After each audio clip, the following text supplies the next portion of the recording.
जो डाटा आंकड़ा इकट्ठा किया जाता है, जो डाटा इकट्ठा किया जाता है। गवर्नेंस का इसमें क्या रोल है? देखिए, जब गवर्नेंस यानी कि शासन, किसका शासन? गवर्नमेंट का, सरकार का। यानी कि जब सरकार या जब गवर्नमेंट किसी डाटा को सुरक्षित रखती है, ठीक है, तो उसे बोलता है डाटा एंड गवर्नेंस। अब देखिए, जो गवर्नमेंट है, जो सरकार है, वो डाटा का यूज़ करती है। जब वो डाटा का यूज़ करती है, किसके लिए यूज़ करती है? कि ताकि उसको पता चल सके कि जब से भारत आज़ाद हुआ है या जब से उन्होंने सत्ता संभाली है, सरकार संभाली है, उन्होंने कितना देश का विकास किया है, कितनी देश की डेवलपमेंट की है। ठीक है फ्रेंड्स, डाटा एंड गवर्नेंस कुछ नहीं है, इसमें गवर्नेंस शब्द इसलिए जोड़ा है कि ताकि जो सरकार है, जो गवर्नमेंट है, वो ये देख सके कि उनको किस रीजन में, किस क्षेत्र में, जैसे हेल्थ है, ठीक है, उसके बाद एजुकेशन है या कुछ भी ऐसे है, ठीक है, उसमें कैसे कैसे उनको डेवलपमेंट करना है। डाटा एंड गवर्नेंस में होता है क्या है कि जब गवर्नमेंट किसी डाटा का इस्तेमाल करती है और उसको सुरक्षित तरीके से यानी कि सेफ़ जगह पे उसको सेव करती है। ठीक है फ्रेंड्स, आजकल जो देश हैं, जो सभी कंट्रीज़ हैं, ठीक है, all over in the world जो कंट्रीज़ है, उनमें सभी में जो डाटा है वो गवर्नमेंट के द्वारा रखा जाता है। ठीक है, जिससे ये पता लगाया जा सकता है आसानी से कि देश कितना तरक्की कर रहा है। ठीक है, तो चलिए देखते हैं। Modern society is data driven. As per the estimate of May 2018, daily around 2.5 quintillion bytes of data are generated।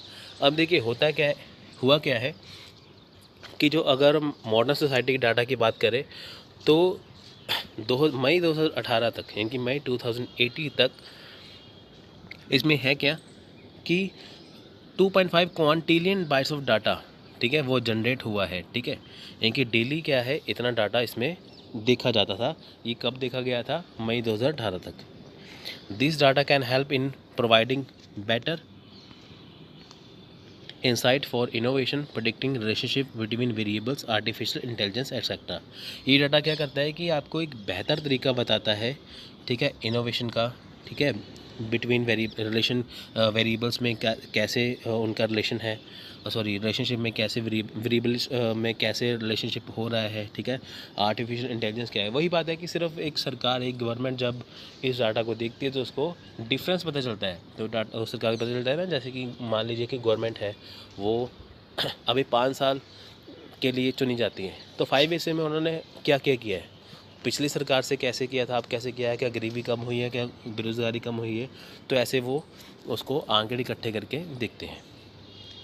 There is need for policies and guidelines for protecting and controlling data and when it arises. ठीक है, इसमें होता क्या है, जो government है वो नई नई पॉलिसी बनाती है। अब डाटा जब गवर्नमेंट, देखिए, जब कोई गवर्नमेंट है जब डाटा को रिप्रेजेंट करती है, जब डाटा को चेक करती है, तो उसमें उनको पता चलता है कि अब हमें कौन कौन सी पॉलिसीज़ बनानी है, अब हमें कौन कौन सी गाइडलाइन बनानी है, ठीक है, कि ताकि देश को तरक्की के रास्ते पर ले जाया जा सके। डाटा गवर्नेंस, कहते हैं ना कि पिछले 5 सालों में ये नहीं हुआ, पिछले 10 सालों में ये नहीं हुआ, पिछले 70 सालों में ये नहीं हुआ, तो ये सब जो है वो कंपैरिजन करके देखते हैं डाटा का कि पहले क्या था, अब क्या है। ठीक है, data governance relates to the strategy used for availability, applicability, integrity and security of data. Data governance किससे रिलेटेड है? ये स्ट्रेटजी से रिलेटेड है। स्ट्रेटजीज कैसी है? जैसे अवेलेबिलिटी, एप्लीकेबिलिटी, यानी कि हमारे पास कौन से सोर्सेज अवेलेबल हैं, कौन कौन से एप्लीकेबल किए जा सकते हैं। इंटीग्रिटी क्या है? अखंडता, ठीक है, और सिक्योरिटी, यानी कि डाटा की जो सिक्योरिटी क्या है, यानी कि जो डाटा है उसे कैसे हम रख सकते हैं, डाटा कैसा है, तो ये इसमें देखा जाता है। यानी कि सिंपल शब्दों में कहें कि जो डाटा गवर्नेंस में है क्या, कि जब सरकार किसी डाटा को बहुत सुरक्षित ढंग से रखती है तो उसे बोलते हैं data governance. It deals with the framework and policies for storing, encrypting, taking backup of data, assessing and using data, protecting the privacy. इसमें है क्या कि जो डाटा को है वो बहुत सुरक्षित ढंग से रखा जाता है, वो प्रोटेक्टिव ढंग से रखा जाता है, उसको काफ़ी प्रोटेक्ट किया जाता है, ठीक है, उसकी प्राइवेसी रखी जाती है, ठीक है, डाटा शो नहीं होता। अब देखिए कि सरकार ने जो है, गवर्नमेंट ने जो है अभी जो काम करने हैं वो पहले नहीं बताते कि हमें क्या क्या करना है, ठीक है, किस ढंग से करना है वो पहले नहीं बताया जाता है, वो सब कुछ स्टोर होता है एक डाटा के अंदर। Decision makers can decide on the basis of their experience, intuition और on the basis of data, ठीक है। अब जो डिसीजन मेकर्स हैं, जो डिसाइड करते हैं कि कैसी कैसी पॉलिसीज़ होनी चाहिए, ठीक है, वो अपने एक्सपीरियंस के आधार पर, अपने एक्सपीरियंस पे बेसिस पे एक डाटा को तैयार करते हैं। वो देखते हैं ना कि जैसे पिछले 5 सालों में इतनी देश की तरक्की नहीं हो पाई, अगर हम इसको ऐसे कर दें तो अगले 10 सालों में तो ऐसे हो जाएगा, ठीक है। जैसे लोग इतने बेरोज़गार थे, अगर हम ये काम कर दें तो ये हो जाएगा। जैसे मेक इन इंडिया की बात करें तो मेक इन इंडिया में क्या था, यहाँ पे बेरोज़गारी जैसे फैल रही थी, तो प्रधानमंत्री नरेंद्र मोदी जी ने एक मेक इन इंडिया निकाला, ठीक है, जिसमें क्या है कि लाखों जो लाखों वर्ग, जो आप ये मान के चलो लाखों नौजवान हैं, ठीक है, उनको नौकरी मिलेगा। तो उन्होंने ये देखा कि यहाँ पे क्या है कि बेरोज़गारी बहुत फैल चुकी है, ठीक है। मेक इन इंडिया के ज़रिए अगर बाहरली कंपनियाँ यहाँ पे आए, आगे काम करें, तो यहाँ पे लोगों को रोज़गार मिलेगा, तो इससे रोज़गार, ठीक है। Experience, intuition and observation can be use for making important decision in case data is not available. अब होता क्या है कि अगर डाटा अवेलेबल ना हो तो इसमें होता क्या है, एक्सपीरियंस के आधार पर, ऑब्जर्वेशन के आधार पर क्या है जो डिसीज़न लिए जाते हैं। पहली बात तो है कि अगर सरकार को, अगर गवर्नमेंट को कोई डिसीज़न लेना होता है तो वो डाटा को संभाल के रखते हैं, ठीक है फ्रेंड्स। कोई भी सरकार हो, कोई भी बड़ी कंपनी हो, वो अपने अपने डाटा को संभाल के रखते हैं। क्यों संभाल के रखते हैं? कि ताकि आने वाले जो साल है उसमें उसका कंपैरिजन किया जा सके, ठीक है फ्रेंड्स। तो अगर बाई चांस वो डाटा अवेलेबल ना हो तो एक्सपीरियंस या ऑब्जर्वेशन के आधार पर इसको रखा जाता है। But in today data driven society effective and efficient decision can be made by analysis of available data. पर आज के समय में क्या है कि जो डाटा रखना ज़रूरी है ताकि इससे अच्छे डिसीजन लिए जा सकते हैं। फ्रेंड्स देखिए कि डाटा जो है हर साल संभाल के रखा जाता है कि पिछले वर्ष में ये था, तो उससे कंपैरिजन करना आसान हो जाता है काफ़ी। Data can be use for framing policies as it can be use to analysis the extent for of the problems and related factor. अब इसमें क्या है कि डाटा को है जो यूज़ किया जाता है पॉलिसीज़ के लिए, उसमें जो जो प्रॉब्लम आती है उसको देखा जाता है, वो प्रॉब्लम्स क्यों है, उसका समाधान कैसे है, उसका हल कैसे है, उसका सोल्यूशन कैसे है, इसमें दिखा जाता है। Like if the data shows the that poor people have lower education level and poor health then policies for better education and health can be framed। जैसे एग्जांपल के तौर पे मान के चले कि डाटा ये शो करे कि जो गरीब लोग हैं उनको एजुकेशन जो है वो लोअर क्वालिटी की मिल रही है, ठीक है, उनकी हेल्थ भी पुअर है, उनकी सब कुछ उनका जो पुअर हो रहा है, तो पॉलिसी ऐसी बनाई जाती है कि उनको बेटर एजुकेशन और हेल्थ अच्छी से मिल सके, ठीक है। ये डिफरेंस हो गया ना, वही चीज़। Data can be use for framing policies. Data जो है वो पॉलिसीज़ के लिए किया जाता है, पॉलिसी बनाने के लिए। It will also help in evaluating the implementation of programmes and policies, ठीक है। अभी होता क्या है कि ये जब कोई सरकार पॉलिसी बनाती है तो उसको इम्प्लीमेंट करने के लिए कैसे इम्प्लीमेंट करना है, कैसी पॉलिसी बनानी है, इसके लिए डाटा को देखा जाता है। For example data can be collected on the availability of mid day meals in school. अब देखिए, जानते हैं कि जैसे डाटा जो है वो मिड डे मील के लिए होता है कि जो मिड डे मील होता है ना, दोपहर का खाना जो स्कूल में मिलता है, अगर उसका डाटा इकट्ठा करना हो, वहाँ पे health status of children who eat mid day meal at school. अब उसमें देखा जाता है कि जिन बच्चों को मिड डे मील मिल रहा है तो वो उनके लिए हेल्दी है कि नहीं है, ठीक है। Proportion of schools covered under the scheme, enrolment rate in school as etcetera, ठीक है। उसमें होता क्या है कि स्कूल क्या क्या स्कीम्स को कवर करी हैं, जैसे बच्चों को जो जो खाना दिया जाता है वो हेल्दी है कि नहीं है, वो सब कुछ इसमें देखा जाता है। तो देखा जाता है ना कि जैसे वो पॉलिसी बनाई जाती है कि हाँ मिड डे मील चल रहा है, सभी को लाभ मिल रहा है, सभी को बेनिफिट मिल रहा है, तो ये सही है। अगर वहाँ पे हो जाए कि नहीं, बच्चों को जैसे मिड डे मील खाने से बच्चों का हेल्थ इशू हो रहा है, उनकी तबीयत ख़राब हो रही है, तो उनमें सुधार किया जाता है, ठीक है। To test the efficiency of implementation of the mid day meal scheme. अब इसमें टेस्ट किया जाता है कि जो स्कीम लागू की थी क्या वाकई ही उसी तौर पर लागू की गई है। सो data is important for making sound decision and for checking there effectiveness. अब डाटा इसलिए देखा जाता है कि डाटा क्यों इंपॉर्टेंट है, क्योंकि इसमें देखा जाता है कि जो डिसीजन लिए गए थे क्या वो सही रूप से या सही इफेक्टिव तरीके से यहाँ पे लागू हुए कि नहीं। Availability of data related to the government schemes of and programmes improve transparency for citizen. अब इसमें ये होता है कि जो डाटा है जो गवर्नमेंट तैयार कर रही है उसमें ऐसी स्कीम बनाई जाए जिससे लोग जो हैं उनमें ट्रांसपेरेंसी हो, यानी कि जो लोगों को, जो सिटीजन है, जो भारत के नागरिक, जो इंडिया के नागरिक हैं, जो सिटीजन हैं, उनको सरकार की सारी नीतियों का, सारी पॉलिसीज़ का पता चल सके, ठीक है। Protection of data is as important as the collection of data. Data का प्रोटेक्शन, डाटा की सुरक्षा उतनी ही ज़रूरी है जितना कि डाटा को इकट्ठा करने के लिए होता है। Both the government and private sector should take care that collected confidential data should remain secure and there should not be any sort of breach. देखिए इसमें क्या होता है कि चाहे गवर्नमेंट हो चाहे कोई प्राइवेट सेक्टर हो, अगर उसने कोई डाटा इकट्ठा किया है तो वो कॉन्फिडेंशियल रखेगा पूरी तरीके से, जो जो उसने स्कीम्स को लगाना है। जैसे सरकार ने कोई नई पॉलिसी बनानी है, कैसे बनानी, कुछ भी बनाना है, जो उसके लिए डाटा इकट्ठा किया गया है, ठीक है, वो सेफ़ रखेंगे कि ताकि ये लीक ना हो जाए, ठीक है। ऐसा ही जियो कंपनी की बात करें, रिलायंस कंपनी की बात करें, कुछ भी कंपनी की बात करें, तो जो उन्होंने आगे जाके जो प्लान करना है तो पहले नहीं बताया जाता, ठीक है। जैसे अब मान के चलते हैं कि देखिए एयरटेल वालों ने भी पहले जो था, आपको पता था ना, लाइफ टाइम वैलिडिटी मिलती थी। अब क्या है कि महीने का 35 रुपीज़ का रिचार्ज कराना पड़ता है।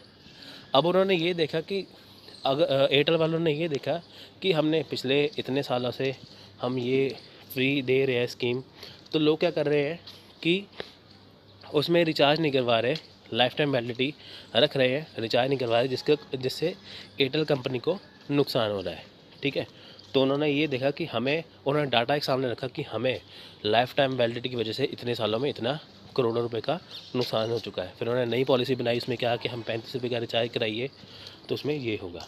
तो हुआ क्या, उसमें उनके 90 लाख सब जो है वो कस्टमर है वो टूट के किसी और में चले गए, ठीक है। तो ये होता क्या है, उन्होंने एक पॉलिसी बनाई कि उनको घाटा हो रहा था, नुकसान हो रहा था, उन्होंने पॉलिसी बना दी कि आप 35 रुपीज़ का रिचार्ज करवाइए, ठीक है, उन्होंने स्कीम बना दी। तो ऐसी ही बातें होती हैं बस, जैसे कि कोई भी डाटा उसका कंपैरिजन करके देखा जाता है। Any breach of confidentiality can have serious consequence. In 2018, there was an allegation of a massive data breach when the profile data of millions of Facebook users was shared with third party. अब देखिए एक मामला उड़ा था ना पीछे पहले 2018 में कि फेसबुक में जो काफ़ी लाखों लोगों का जो डाटा है वो चोरी हो गया था। अब जैसे अमेरिका में इलेक्शन हुए हैं, डोनाल्ड ट्रंप जीत गए थे, वहाँ पे एक उनके ऊपर इल्ज़ाम लगाया था कि उन्होंने 5 करोड़ यूज़र का जो फेसबुक डाटा हैक करके, उनकी सोच को हैक करके, तो वहाँ पे वो इलेक्शन जो है जीते थे। अब ये क्या डाटा हो गया ना चोरी। देखिए फ्रेंड्स, पहले क्या होता था, पहले ज़माने में आप ये मान के चलिए कि हमारा जो जो जो था, जो हमारी प्रॉपर्टी क्या थी, हमारा पैसा। आजकल आपकी प्रॉपर्टी क्या है, आपका डाटा जो आपके फ़ोन में सेव है। आपके फ़ोन में क्या सेव है, आपके फ़ोन में आपका डाटा सेव है, आपकी फ़ोटो सेव है, आपका अकाउंट नंबर सेव है, आपका पासवर्ड सेव है, सब कुछ सेव है, ठीक है। अगर आपका डाटा चोरी हो जाए तो आप बहुत बड़ी मुसीबत में पड़ सकते हैं। तो ऐसे ही सरकार का डाटा अगर चोरी हो जाए तो सरकार की नीतियाँ भी ठप हो सकती हैं। जैसे विकीलीक्स ने क्या किया था, विकीलीक्स का आपको सभी को नाम पता ही होगा कि उसने अपनी जो सरकार, अमेरिका का है, इंडिया का है, कि कई कंट्रीज़ का उसने डाटा जो है वो लीक कर दिया था, ठीक है। Such manipulation can be use to introduce users to purchase a particular product, to download certain apps, to vote for a particular party, ठीक है। इसमें क्या है कि फेसबुक की बात हम कर रहे थे, इसमें क्या हुआ था, फेसबुक का डाटा चोरी होगा। वो कैसे चोरी होगा था, किसने वहाँ पे आ गया कि यहाँ पे ये फॉर्म भरिए, ये ऐप डाउनलोड करिए, आपको ये मिलेगा वो मिलेगा, उससे क्या होगा कि डाटा चोरी हो गया, ठीक है। यानी कि डाटा आजकल सबसे सुरक्षित चीज़ है, ठीक है। तो फ्रेंड्स रहेगी डाटा एंड गवर्नेंस की। डाटा एंड गवर्नेंस में कुछ चीज़ नहीं है, बस यही चीज़ है कि डाटा गवर्नेंस में है क्या कि जब गवर्नमेंट, ठीक है, जब गवर्नमेंट अपने डाटा को यूज़ करती हैं लोगों के लिए, क्यों यूज़ करती है कि ताकि वो कंपैरिजन कर सके पिछले सालों में क्या क्या हुआ है, कहाँ कहाँ कमियाँ हैं, क्या क्या पॉलिसी बनानी है, ठीक है। वो डाटा को सुरक्षित रखती है। यानी कि जब गवर्नमेंट किसी डाटा को सुरक्षित रखती है और उस डाटा के आधार पर वो जब नई नई पॉलिसी बनाती है तो वो आती है डाटा एंड गवर्नेंस के अंदर। तो अब हम बात करेंगे, देखिए data.gov.in is a joint initiative of government of India and US government. अब देखिए भारत सरकार और अमेरिका की सरकार ने ये data.gov.in बनाया है कि जॉइंट इनिशिएटिव है, ठीक है।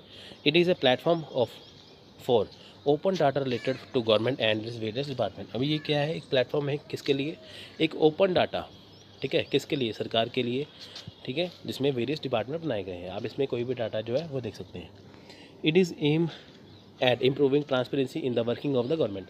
इसमें ये क्यों बनाया गया है कि ताकि जो सिटीजन है, चाहे अमेरिका के चाहे इंडिया के, वो उनके लिए जो बनाए वो स्कीम्स बनाए जा रहे हैं उनके साथ वो आसानी से जुड़ पाए। ठीक है, सरकार कैसे काम कर रही है वो उनमें इंटरेस्ट ले सके। The data available at this portal can be used by researcher, analyst, teachers, department etcetera.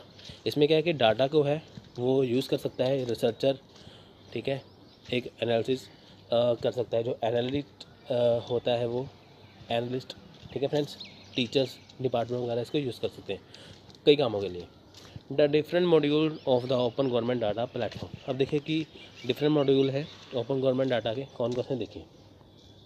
Data management system यानी कि DMS, ये क्यों बनाया गया है? For contributing data making it available online. यानी कि ये क्यों बनाया गया है कि इसमें डाटा को कंट्रीब्यूट किया जा सके, ठीक है, और ये ऑनलाइन अवेलेबल होता है।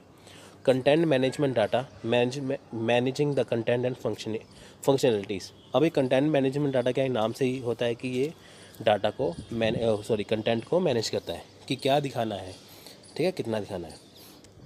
विजिटर रिलेशनशिप मैनेजमेंट यानी कि VRM, for collecting viewer feedback. अब देखिए कि जो इस डाटा को देख रहे हैं उनका फीडबैक कैसा है, उनको डाटा अच्छा लगा या नहीं, कंटेंट अच्छा लगा या नहीं, उनका फीडबैक लेना।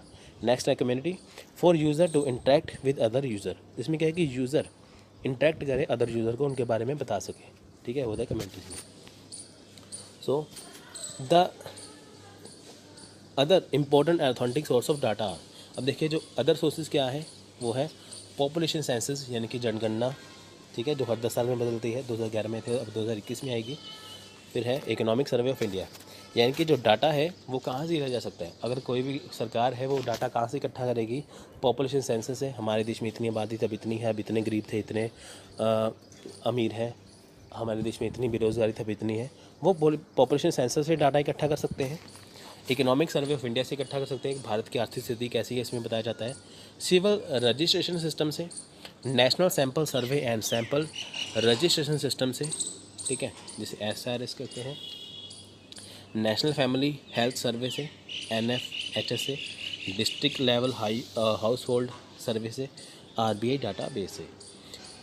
नेक्स्ट है ministry of statistics and programme implementation data set से, gateway of India earth observation, ठीक है, यानी कि जो ISRO द्वारा, ISRO द्वारा, ISRO द्वारा जो है